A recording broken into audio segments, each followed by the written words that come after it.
welcome back to 4th grade math support. Again, my name is Dr. Griggs, and let's dive in. Our overall topic is operations and algebraic thinking. So let's look at our objective. So our objective for today is solve multi-step word problems posed with whole numbers and having whole number answers using the 4 operations, including problems in which remainders must be interpreted. Represent these problems using equations with a letter standing for the unknown quantity. Assess the reasonableness of answers using mental computation and estimation strategies, including rounding.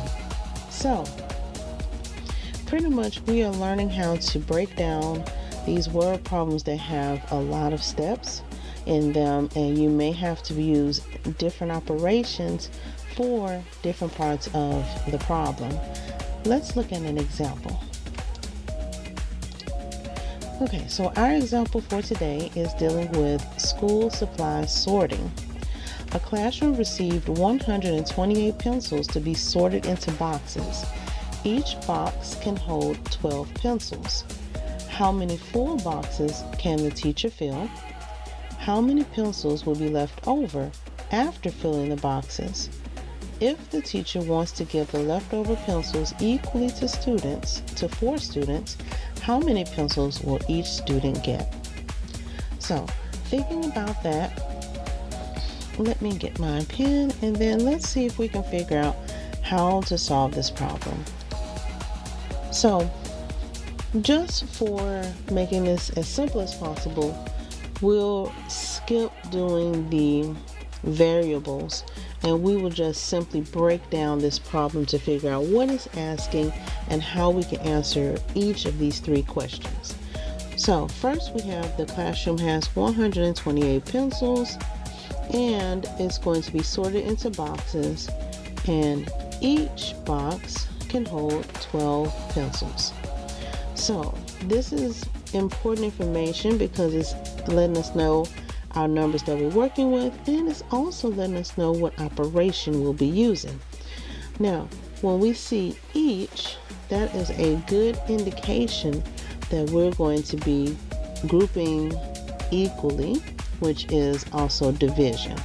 So that means it looks like we will be dividing these 128 pencils by 12, and that's going to let us know how many boxes we can fill, because that's the first question. How many full boxes can the teacher fill? Well, what's a full box? A full box is one that holds 12 pencils. If it holds less than 12 pencils, then that is not a full box.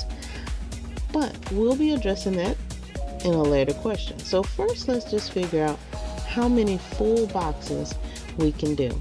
So if we do 128 and we divide that by 12, okay, well 12 can't go into 1, but 12 can go into 12 one time. Okay, so we have 12 minus 12 is 0, and we'll bring this 8 down. Now, 12 going into 8, well, it can't because there's more. The 12 is more than 8, so that means it can go in 0 times. So 12 times 0 is 0, and 8 minus 0 is 8. So to answer the first question, how many full boxes can the teacher fill? Well, the teacher can fill 10 full boxes because each of these boxes would have 12 pencils in them, which will be making them full. But we have 8 left over, which is fine because that's going to help us with the second question. How many pencils will be left over after filling the boxes? Well, there are 8 pencils left over after filling the boxes. Now, the third question is going to be related to this 8. See how everything is connecting. if the teacher wants to give the leftover pencils, so the 8 that are left over, equally to 4 students, how many pencils will each student get? Well, again, we have another clue word, equally, and this clue word is letting us know, again, we will be doing division, because we want to put these into equal groups. When we're putting things into equal groups, we are dividing whatever that number is into those equal groups. So that means we will be doing 8 divided by 4. Well, if we put this into our long division algorithm, so let's go ahead and set this up with 8 as our dividend and 4 as our divisor. Well,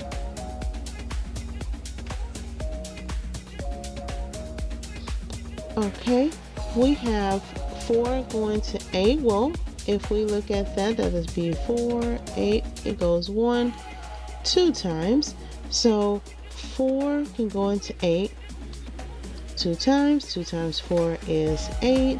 8 minus 8 is 0. So that means that if we were to divide these 8 leftover pencils equally to 4 students, how many pencils will each student get? Well, each student would get 2 pencils, which would work because 2 times 4 gets us right back to the 8 that was left over. And if we address this, 10 full boxes, well, 10 times 12 is 120, and then 120 plus 8 gets us right back to 128. It's always a good idea to work backwards just to make sure that all of our numbers came out correctly. We were able to answer all 3 of the questions today, and I thank you so much for joining me. I really hope this was helpful. If you have any questions at all, please let me know, and I would love to be of assistance to you. Again, I appreciate you all joining, and thank you. I will see you next time. Have a great day.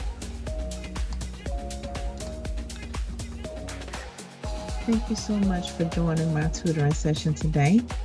If you enjoyed the way that I instruct and you think that I would be a useful addition to your student or to yourself, feel free to scan this QR code. It is going to take you directly to my profile page where you can get set up on weekly classes with me. Looking forward to seeing you in the classroom.